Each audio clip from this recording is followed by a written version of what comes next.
Hey, so no fancy script today, but I want to talk to you about AI. And I get it. We're sick to death of hearing about it. But this is the problem. AI is not an it. And I think that we need to start thinking about it as a category. We have a category problem when it comes to AI. And let me tell you why this is important to you. It's important because it is stopping us from using this tool to its full potential. It's making people roll their eyes and look at what the tool is not. And when you start looking at what something isn't, you start ignoring what it actually could be. So I'm going to take a few minutes here and I want to unpack something. And the reason I'm trying to do this unscripted and just straight to you is I want to try and get a switch flicked in your brain around how we use these tools. I think it's fundamentally important. So that's what we're talking about. Okay, so I was on Twitter the other day. I was on X the other day and I saw this tweet by this guy. And you can see this dude's calling this a parlor trick. And here's why. Watch this for a second here. This is the backstory and the context. Try this. Ask it to draw a picture of a group of watches showing 3 minutes after 12. Okay, so the minute hand and the hour hand are very close together. What you will get is 10 after 10. Huh. And if you try to do 6:28 where the hands are very close together, you'll get 10 after 10 again. And the reason for this is that the pictures of clocks and watches on the web are dominated by 10 after 10 because it's the most attractive look. So you try it. No, yeah, I have tried this repeatedly, and everybody in OpenAI knows about this, and they have been unable to cure it. That's crazy. Oh yeah, That's everybody. This is a widespread example. Okay, now cool. So absolutely you're right. Absolutely horrific that we live in a world in which we know that these visual tools are trained on these models and that these models are not perfect because they're learning from history, therefore they are not intelligent. Okay, go on. Then it's a parlor trick. No. A parlor trick is a cute little thing that you do to somebody that is just for shock and awe and has no utility value. What this is a highly, highly brilliant tool that happens to be labeled AI or artificial intelligence, but may not be intelligent in the traditional sense of the word. So what? So what? Is it super cool that you're able to render the image of a watch nearly perfectly, except that it has to be 10 to 2? Is that a big deal? Or is that really fundamentally amazing technology? Is the fact that we can create posters for our business perfectly lined up with our brand guidelines and all of these things because we've pre-trained information? Are we going to fall out over the fact that it's not really intelligent? I mean, your smartwatch, is it really that smart? And no, it's not. It's just digital. It's just a term that we use. Now, what's happened is AI, and I want you to stick with me for a second here. AI is suffering from what we refer to as semantic stretch. Now, I wrote an article years ago. It was called Fuck, Love, Brand. And the basic premise was relatively simple, is that these words, fuck and love and brand, all had a bit of a problem because they all meant something different in many, many different contexts. So if we took, the article was actually about the word brand, and I'll kind of link to it in the comments below so you can have a look. But basically, if you were a business, people talk about brands today. Oh, this brand should do this, or brands must do that. And what they actually mean is companies. What other people refer to as the brand is the corporate identity, the logo form, and things like that. But actually, to me, what a brand actually is a corner of real estate in the consumer's brain. It's basically shorthand for opinion.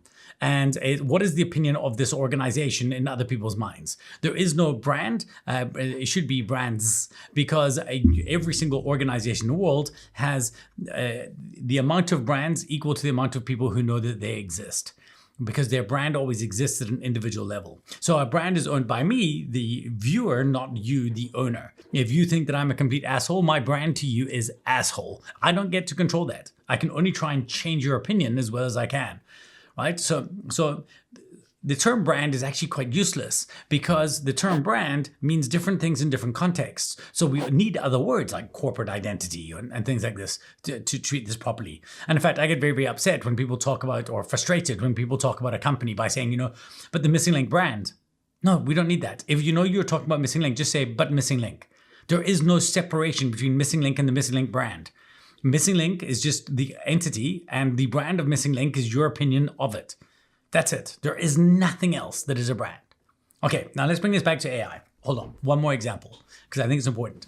When I started Missing Link, 20 odd years ago, 28 years ago. Geez, damn. Old. When I started listening 28 years ago, my mom would say to people, oh, people would ask my mom, what does your son do? And she'd say, oh, he's in computers. And that was not true at all, of course, because I wasn't in computers. I used computers. And it's the same thing right now, is that we're kind of in this world of AI, where AI is kind of more akin to the term computer, in that it is now just an underlying system that on which we operate. You basically will not be able to download software in future that doesn't have some sort of AI component in it. And this is fine. This is a big deal. People are sick to death of the term, but we can't put the genie back in the bottle. Now, we will exist and there'll be certain things that we can have that don't have AI in them necessarily. But for the most part, we live in a world where part of the operating system, there is computer, operating system, and then AI, the intelligent layer. And all that is the interface, the way that you work with the computer. It's actually just your computers that can do cooler stuff. Now your phones can do cooler stuff because there's a certain layer of software that exists that is pretty smart. It's a form of machine intelligence. And this is the first thing. I think that when we think of it as artificial intelligence, we get caught up because artificial relative to who? Now, originally, way back in the 50s, it was artificial human intelligence because that's what they were trying to create, an artificial form of human intelligence. But we've moved on from that. It's not artificial intelligence anymore, it's machine intelligence. It is intelligent insofar as a machine like this would be intelligent. An ant intelligence would be different. A bee intelligence would be different still. In Relentless Relevance, the book, and in fact in the keynote, I often refer to the fact that we need to stop thinking about it that way. A better metaphor or a better form of intelligence to think about it isn't biological intelligence like humans. A better form of thinking about it would be to think of it more like a beehive, right? A connected intelligence where everything knows small little things and it can all connect to it. But I digress. The second thing is the term intelligence. Right? Is it truly intelligent? And then we get into this whole big semantic problem of, well, what is intelligence and things like this? Forget about it. Throw the term away. Just imagine it's basically these were the origin words that created it, right? And it's just it no longer has in there. Like if somebody says somebody is transphobic, nobody is saying they are scared of trans people. The term phobic, right, means one thing, and the term trans means something else. But people understand what transphobic means, and they seem to be totally okay with that. Nobody is guessing that you mean that you are scared of something. So what we need to start doing is recognize that AI is just, it's just a term. It's just AI. It is what it is. Now, why is this so fundamentally important? Well, it's important because you see people like the video I showed you earlier who are using their views of the individual meanings of the words to actually explain to you that something isn't as fundamentally cool as it is. And this may put you off using it, which I really, really hope that you don't. Now, the second reason this is important is it gives you the sense of, well, I understand one aspect of something, therefore I understand all aspects of something. So I use ChatGPT to help me write documents and things like this. And then we think of it and think, well, okay, I use AI. Do you use AI? Yes. How well do you use it? I use it really well because when I write documents, I'm using it really, really well. But of course, that's not enough, right? Because are you using it for process automation? Are you using it for sales outreach? Are you using it to streamline your marketing efforts? And often some of the answers might be yes, but probably not all of them. And there's so many more categories there. And this is why we have a category problem, because AI is a category. What we need to do is have almost better terms for what they are. So when we talk about, image generation, then it needs to be maybe digital image generation. Maybe that's what we refer to instead of I use AI. Or if we're talking about copywriting or copy editing, we call it something that way, smart copy type thing, whatever. Like, I don't care. But the idea is we need better things. If I turn around and say, do you use AI? I should more be asking you, how leveled up are you in process automation or smart process automation? That then allows you to say, oh, well, I'm a 1. I'm a 1 out of 10. I said, oh, do you understand that smart process automation is a fundamental shift in your business, could actually do so much that currently is really, really operationally locking you up and really costing your business time? And you might say, oh, no, okay, that is a big problem. So what you need to understand is that smart process automation is available because AI exists. So at a fundamental level, AI exists, and then those tools exist there. This is not a small thing. We could use the catch-all term AI for a while when it was new, but at this point, it's run out of it, right? We're in semantic drift or semantic stretch. The term AI just means too much to too many people, and it's too messy to actually be useful. So that's my challenge to you, is that we start thinking about things relative to all of the categories within a field, not just one.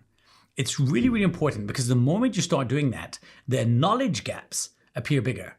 Like, oh, we're not using it to this, we're not using it to that. And also the Dunning-Kruger effect is not such a big deal.